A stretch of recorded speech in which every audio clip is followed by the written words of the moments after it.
कि इस परंपरा से जुड़े परिवारों ने पीढ़ी दर पीढ़ी अनुशासन, ज्ञान, परिश्रम और उत्कृष्टता को जीवन का आधार बनाया है। व्यापार से लेकर वित्त तक, शिक्षा से लेकर तकनीक तक जो प्रतिभा, नेतृत्व और कार्यनिष्ठा उनमें दिखाई देती है, उसके पीछे इसी जीवन दृष्टि की गहरी छाप मिलती है। इस परंपरा से जुड़े परिवारों, व्यक्तियों की सफलता की अनेक प्रेरक गाथाएं हैं। उन सब की सफलताओं की जड़ें विनम्रता, संस्कार और सेवा में दिखती है। ये मठ उन मूल्यों को स्थिर रखने वाली आधारशिला रहा है और हमें विश्वास है कि आगे भी आने वाली पीढ़ियों को ये मठ ऐसे ही ऊर्जा देता रहेगा। साथियों, इस ऐतिहासिक मठ की एक और विशेषता का जिक्र आज आवश्यक है। इस मठ की एक पहचान वो सेवा भावना है जिसने सदियों से समाज के हर वर्ग को सहारा दिया है। सदियों पहले जब इस क्षेत्र पर विपरीत परिस्थितियां आई, जब लोगों को अपने घर परिवार छोड़कर नए प्रदेशों में शरण लेनी पड़ी, तब इसी मठ ने समुदाय को सहारा दिया, उन्हें संगठित किया और नए स्थानों पर मंदिरों, मठों, आश्रय स्थलों की स्थापना की। इस मठ ने धर्म के साथ साथ मानवता और संस्कृति की भी रक्षा की। समय के साथ मठ की सेवा धारा और विस्तृत होती गई।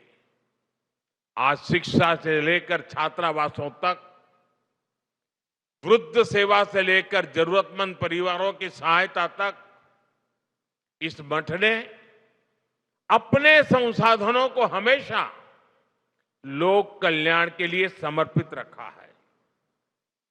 अलग अलग राज्यों में बने छात्रावास हो, आधुनिक विद्यालय हो या कठिन समय में लोगों को राहत देने वाले सेवा कार्य, हर पहल इस बात का प्रमाण है कि अध्यात्म और सेवा जब साथ चलते हैं तो समाज को स्थिरता भी मिलती है और आगे बढ़ने की प्रेरणा भी मिलती है। साथियों, ऐसे समय भी आए जब गोवा के मंदिरों और स्थानीय परंपराओं को संकट का सामना करना पड़ा, जब भाषा और सांस्कृतिक पहचान पर दबाव बना, लेकिन ये परिस्थितियां समाज की आत्मा को कमजोर नहीं कर पाई, बल्कि उसे और दृढ़ बनाया। गोवा की यही विशेषता है कि यहां की संस्कृति ने हर बदलाव में अपने मूल स्वरूप को बनाए रखा और समय के साथ पुनर्जीवित भी किया। इसमें पुर्तगाली मठ जैसे संस्थानों का बहुत बड़ा योगदान रहा है। साथियों, आज भारत एक अद्भुत सांस्कृतिक पुनर्जागरण का साक्षी बन रहा है। अयोध्या में राम मंदिर का पुनर्स्थापन, काशी विश्वनाथ धाम का भव्य पुनरुद्धार और उज्जैन में महाकाल महालोक का विस्तार, ये सब हमारे राष्ट्र की उस जागरूकता को प्रकट करते हैं जो अपनी आध्यात्मिक धरोहर को नई शक्ति के साथ उभार रही है। रामायण सर्किट, कृष्ण सर्किट, गया जी के विकास कार्य और कुंभ मेले का अभूतपूर्व प्रबंधन, ये सभी उदाहरण बताते हैं कि आज का भारत अपनी सांस्कृतिक पहचान को नए संकल्प और नए आत्मविश्वास के साथ आगे बढ़ा रहा है। ये जागृति भविष्य की पीढ़ियों को अपनी जड़ों से जुड़े रहने की प्रेरणा देती है। साथियों, गोवा की इस पवित्र भूमि का अपना एक विशिष्ट आध्यात्मिक स्वरूप भी है। यहां सदियों से भक्ति, संत परंपरा और सांस्कृतिक साधना का सतत प्रवाह बहता रहा है। ये धरती प्राकृतिक सौंदर्य के साथ साथ दक्षिण काशी की पहचान भी संजोए हुए है। पर्तगाली मठ ने इस पहचान को और गहराई दी है। इस मठ का संबंध कोंकण और गोवा तक सीमित नहीं है। इसकी परंपरा देश के विभिन्न हिस्सों और काशी की पवित्र भूमि से भी जुड़ी हुई है। काशी का सांसद होने के नाते मेरे लिए और भी गर्व की बात है।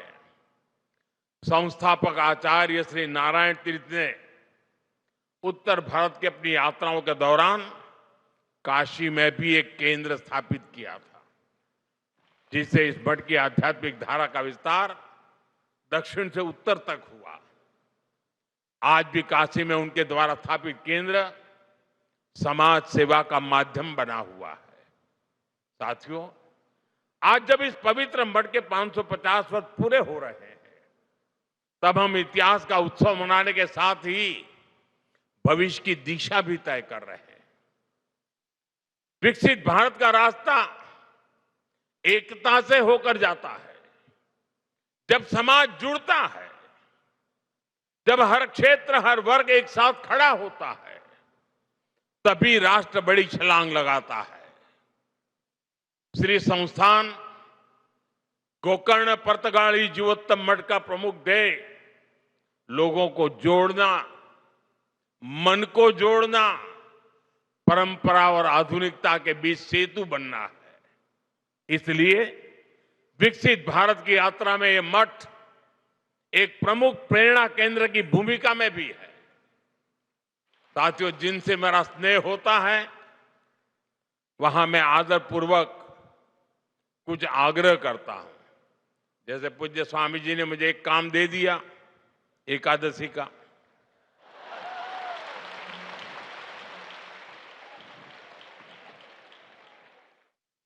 वो तो संत है तो एक में मान जाते हैं,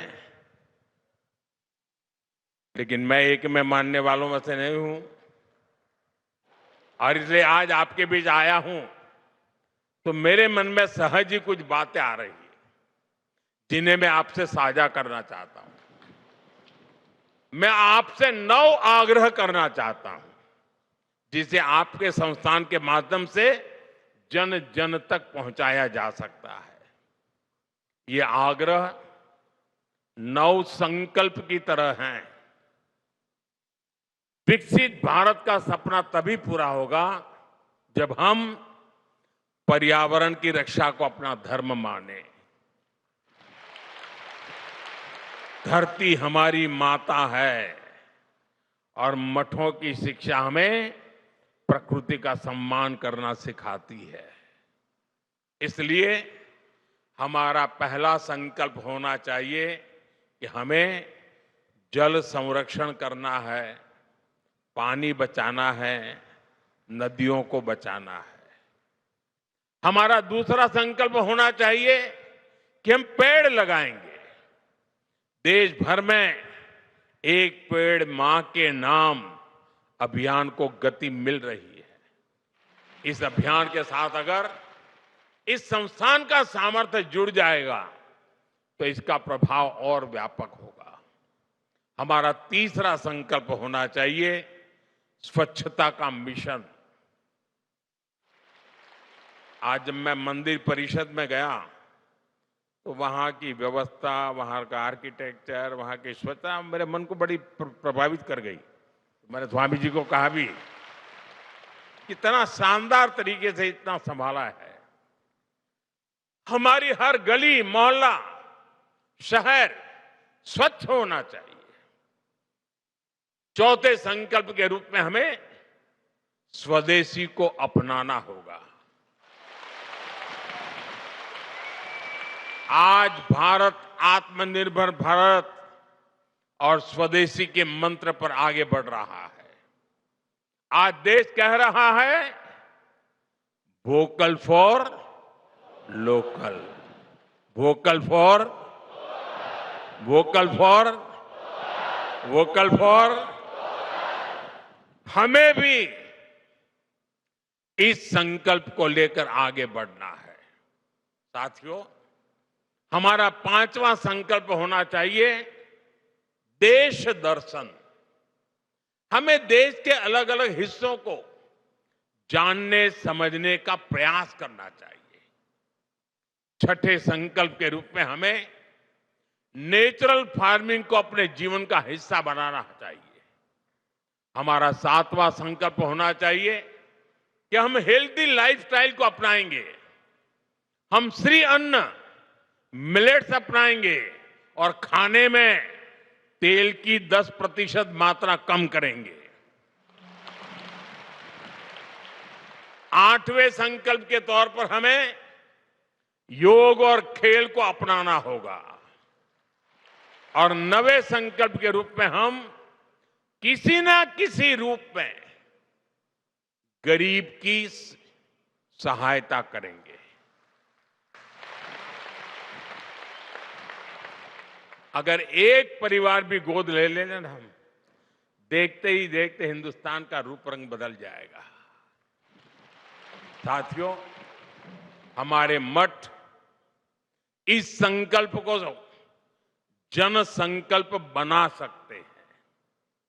इस मठ का 550 साल का अनुभव हमें बताता है, परंपरा अगर जीवित रहे तो समाज आगे बढ़ता है। और परंपरा तभी जीवित रहती है जब वो समय के साथ अपनी जिम्मेदारी बढ़ाती है। इस मठ ने 550 वर्षों में समाज को जो दिया है, अब वही ऊर्जा हमें आने वाले भारत के निर्माण में लगानी है। साथियों, गोवा की इस भूमि का आध्यात्मिक गौरव जितना विशिष्ट है, उतना ही प्रभावी इसका आधुनिक विकास भी है। गोवा देश के उन राज्यों में से है जहां प्रति व्यक्ति आय सबसे ज्यादा है। देश के पर्यटन, फार्मा और सर्विस सेक्टर में इसका महत्वपूर्ण योगदान है। हाल के वर्षों में शिक्षा और स्वास्थ्य में गोवा ने नई उपलब्धियों को हासिल किया है। केंद्र और राज्य सरकारें मिलकर यहां के इंफ्रास्ट्रक्चर को आधुनिक बना रही है। हाईवे, एयरपोर्ट और रेल कनेक्टिविटी के विस्तार से श्रद्धालुओं और पर्यटकों को दोनों के लिए यात्रा और भी सुगम हुई है। विकसित भारत 2047 के हमारे राष्ट्रीय विजन में पर्यटन एक प्रमुख हिस्सा है और गोवा इसका सबसे बड़ा उदाहरण है। साथियों, भारत आज एक निर्णायक दौर से गुजर रहा है। देश की युवा शक्ति, हमारा बढ़ता आत्मविश्वास और सांस्कृतिक जड़ों के प्रति हमारा झुकाव, ये सब मिलकर एक नए भारत का निर्माण कर रहे हैं। विकसित भारत का हमारा संकल्प तभी पूरा होगा जब अध्यात्म, राष्ट्र सेवा और विकास की तीनों धाराएं साथ चले।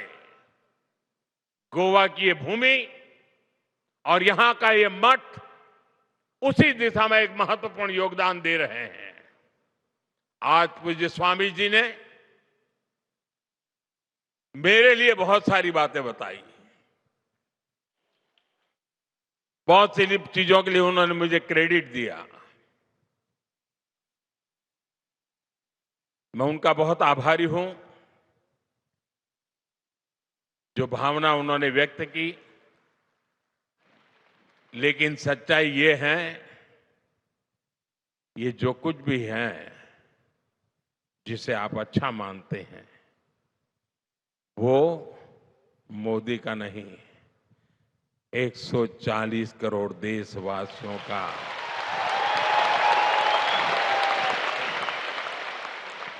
उनका संकल्प, उनका पुरुषार्थ उसी का परिणाम है और आगे भी अच्छे परिणाम आने ही आने हैं, क्योंकि मेरा 140 करोड़ देशवासियों पर पूरा भरोसा है। और जैसा आपने कहा, मेरे जीवन के कई पड़ाव ऐसे हैं जिसमें गोवा बड़ा महत्वपूर्ण स्थान पर रहा है। ये कैसे हुआ होगा वो मैं तो नहीं जानता, लेकिन ये सच्चाई है कि हर टर्निंग पॉइंट पर ये गोवा की भूमि ही मुझे कहां से कहां ले जाती रही है। लेकिन मैं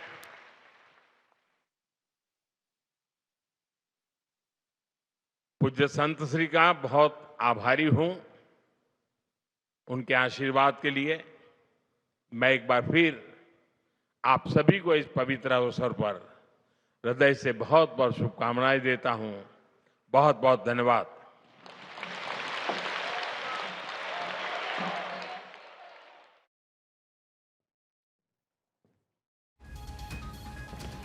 प्रधानमंत्री नरेंद्र मोदी को अभी आप सुन रहे थे। इस वक्त गोवा में उनकी मौजूदगी और यहीं पर उन्होंने 77 फीट की श्री राम प्रतिमा का अनावरण किया है और उसके बाद उनका संबोधन अभी आपने सुना।